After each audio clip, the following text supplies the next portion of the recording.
Shark fans, thanks for tuning in this week for our newest edition of Chummin It Up. I'm Jameson Carter, and with me today is NSU men's soccer head coach, Gaffer himself, Matt Watts. Wattsy, thanks for taking the time. How are we doing, man? I'm doing great. A little bit bored at home, but trying to keep things exciting as much as we can at this point in time. But no, I'm doing well. Good to hear. Well, we're going to talk a little soccer today, but first, let's have a little bit of fun, open things up. Some quick hitter, rapid fire questions. Give the viewers a chance to get to know the Gaffer a little bit more. You think you're up for the challenge? I'm ready. I'm ready for that challenge. All right. We'll see what you got. Well, here we go. Messi or Ronaldo? Got to be Messi for me. It's an ongoing debate though, but I'm going Messi right now. Beatles or Rolling Stones? Stones all day, not even close. Beatles are like a boy band. Garage or garage? Garage. No question. One TV or movie character that you could play, who would it be? That's tough. Probably Michael Scott or David Brent from The Office, or Thomas Shelby from The Peaky Blinders. Okay. A little bit of comedy, a little bit of seriousness and sexiness. Right? Cover all the grounds. I like it. Blondes or my missus is a blonde, so I guess I should say that, but no discrimination. Over there. And then finally, the last one. If NSU were to change its mascot from Sharks to anything you could pick, what would you choose? Again, tough one. Well, I had an incident last week, so the Sharks are against me right now. I'm going to stick with the Sharks because I don't feel like I could change anything at this point in time. Otherwise, they're going to get me again. Keep it the good vibes. Well, yeah, speaking of that, let's hear the story. I understand you were in the Bahamas last week. A little bit of run-in. You want to elaborate on that? Yeah. Last weekend, just to get out of South Florida, my missus and I, we decided that we wanted to go to the Bahamas, and went swimming, and someone threw a piece of tuna in the water, and a shark. I guess it's a pretty big shark, maybe like 7 foot. I know, like everyone will say, "Oh, he's exaggerating." I'm not. There's pictures of it, but I guess this 7 foot shark came up and mistook my finger for for a piece of tuna, and I got bit. So I am a survivor of a shark, in fact. And if you've never been bit by a shark, there should be some. I'm going to have PTSD next time I go in the water, but there should be some sort of group that we need to be involved in to help each other, because it's demoralising. And I got out quick. Blood was coming down my arm.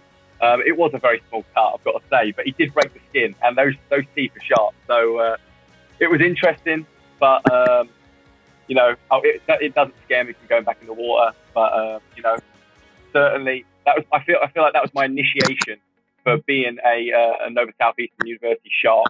Now I'm part of them 100%. It's got to happen at some point, right? That's right. I'm just waiting for yours. Oh, okay. Thanks. Well, we'll switch gears, talk a little bit of soccer. Obviously, things are still pretty unknown. We're looking like we're going to start at some point in 2021. You guys have maybe got a little bit more preseason time, a little bit more off-season to get things in check. What would you say, if there's any advantages, disadvantages? What's your whole perspective on the situation? Yeah, I mean, obviously, I'm sure everyone said exactly the same thing. Like, it is completely unprecedented. We have no idea what's going on. And the biggest thing is, you want to keep people safe. And there's a very, very, obviously a very bad stigma around, what's going on right now in COVID and certainly South Florida. So, certainly for a lot of the guys that are coming back, international and even domestic guys that are coming from maybe out of state, like I said, South Florida has a bad situation right now. And you just got to try and keep it as positive as possible, I guess, at this point in time. My guys, I think, have worked really hard over the off season and we've continued to do voluntary workouts with them. So I'm hoping that, that they still come in good shape. But yeah, I mean, at the end of the day, this fall semester could prove that we could have a little bit of time together. We do have a lot of guys coming in, so it gives us time, hopefully, that we can get out on the field by the end of September and start working on some things going into January. And, you just hope things clear up so that, by the time we get to January, we're able to play, we're able to have some sort of season. But of course, as we all know, I mean, our job as a coach in college is 20% coaching. I mean, the rest of things that we have to do in terms of, making sure our student athletes are, are attending class and doing well in class, staying up on their academics. Of course, mentally, this is a massive thing for student athletes now to be going through. So as a head coach, I believe that most of them will come to me or, come to people that surround me, and want some sort of answer and want some clarity in this. So there's that mental side of things. There's so many aspects that go into coaching that, we've been really busy, and it's been, constantly Zoom meetings like this and stuff like that. We've been constantly busy going on with things. So really over the last week has died down a little bit. But apart from that, April, May, June, into the beginning of July was some of the busiest summer months that I've had as a coach so far. It's been tough, certainly, but I think there's been a lot of positives that have come out of it as well. You mentioned the Zoom meetings with the team. I know you've been holding them pretty weekly or maybe even more often than that. What's been the focus? What's been the message? Have you focused on soccer really at all, or has it been more of that mental health aspect? Yeah, I think it's multiple things. We did some individual development programs with each of our guys that speak solely about them as individuals and in terms of football especially, but also in terms of their academic side of things. And I think that a lot of the guys, you can repeat yourself so many times on these meetings that we did have quite a lot of meetings at the start of when this whole thing started, but as time has gone on, we've probably kept it to one or two once every 2 weeks or whatever it is right now to speak to the team.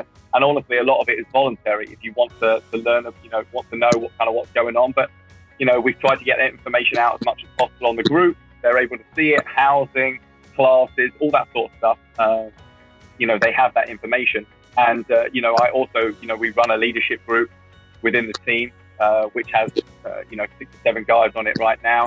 And we talk constantly. And then they are the ones that end up taking it back. So it's not always me that is, is the bearer of the bad news or just giving some information that the other team need or gaining some information that I might need. It's more of a fact of, how can we do this all together as a group and as a team to try and be as effective as possible.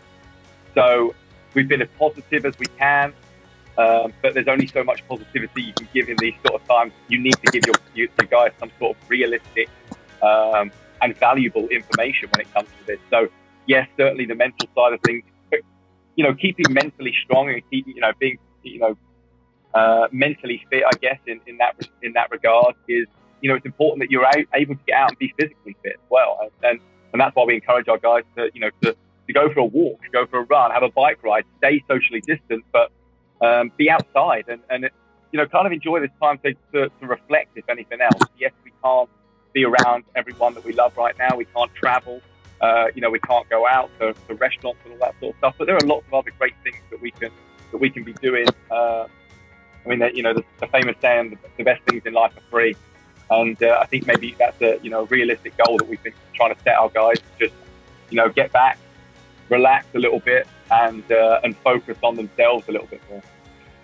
That's some guys we were hoping at this point in the year we'd kind of be getting to see on the field a little bit, but obviously a little bit of delay with the recruiting class you got coming. Solid bunch. What are you most excited with about the recruiting? I think just playing. We haven't been together as a group since March, and I mean that's my boys drive me up the wall sometimes. Don't get me wrong, and obviously with James leaving, my assistant leaving, it has brought some some things onto my plate that I haven't been doing in maybe like 4 years, and so it has been a very, very busy time, and I've had to deal with a lot of the guys, which is fine. They're really, really are a great bunch of guys. They lead by example in the classroom, and obviously they have good results as well on the field. So I think just getting back and seeing all the lads really and coaching again. I just I want to get back. As I said, I've missed the 20% that I do on the field. That's really such a small part of our job, but it's why that we are in this position that we're in. We love to coach and we love to teach. And at this point in time, we can't do that. We're doing the other 80% of our job, which is, kind of what you have to do in this position. It's not something that I enjoy, budgeting and all that other stuff. It's not something that is constantly recruiting for 2021 at this point in time. I enjoy those things, but it's not the same as coaching. So for me, the biggest thing is just getting back out on the field. I'm excited to see the guys, and excited to see if they have indeed kept themselves in shape. But just getting back out on the pitch, honestly, is our biggest thing, because I know if we get back out on the pitch, then we are resuming some sort of normalcy at this point in time. For me, that's the biggest thing. I miss that. I miss the boys, and I miss coaching. Before we go, one more for you. I know you've been to some pretty cool places, or maybe not, but recruiting-wise, I know you've seen a number of different walks of life. Best and worst places you've been on recruiting trips? Oh, man. I've been, so fortunate that we've been able to travel to a lot of great places. I don't know if there is any, worst ones that I've been to. All I'll say is when I'm in, and I love these countries, Norway and Sweden in December is I've never felt cold like it. And I mean, I lived upstate New York. I mean, it's cold. There was a point where I was in the mountains of Norway going to a game. I went dog sledding that day. That was pretty cool. Oh, and I thought I was going to cry because my toes were so cold. I thought they had frostbite. I had to get into this little teepee hut that these people lived in, and they fed me some deer soup or whatever it was. My feet were next to the fire, basically on the fire, just trying to get warm. That's Norway and Sweden at that time is miserable, but beautiful, unbelievable people, very expensive, but really, really beautiful. And then, obviously, again, I'm fortunate to go home back to England, every December and be able to watch games, but also to see family. So it's nice to be able to do that. Obviously, we haven't been able to travel or anything like that right now, but Germany, Italy, France, England, I mean, a lot of Europe is absolutely amazing, and some great recruiting trips. But of course, for the most part, we're just watching football games as much as we can, so we don't really have much time to go out and to see everything. But if we do have a spare day, then of course I'm out there trying to see as much as I can. So it's very, very fortunate to be in this position, and I hope that we can get back to some sort of normalcy soon. Really do. Absolutely. Awesome. Watsy, I appreciate you taking the time today. Always good. No problem. Thank you. Yeah, no problem, guys. You stay safe and go Sharks. Go Sharks.